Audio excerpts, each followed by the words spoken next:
Hello guys, I'll show you how to use this microphone. So first is insert the receiver into your device or cell phone. And then, punta tayo sa settings ng cellphone nyo.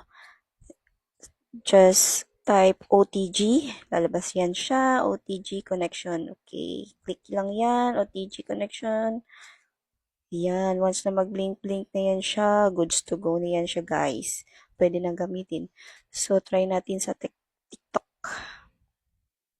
I'll show you the sample videos record. With background yan siya na music guys na pero sa microphone clear yan siya. Walang music na maririnig.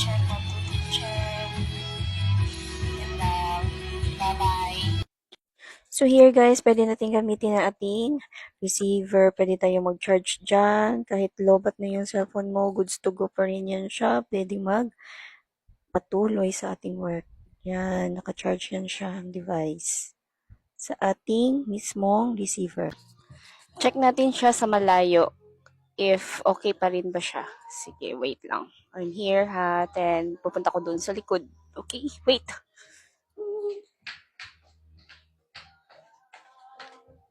Hello guys.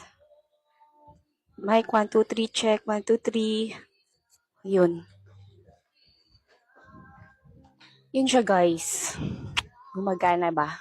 Goods ba? Pag di nagana sa device nyo guys, mag-download na kayo ng open camera. Then, go to settings. Hanapin nyo yung video settings. Scroll. Makikita nyo yung audio source. Click dyan. Tapos external microphone din.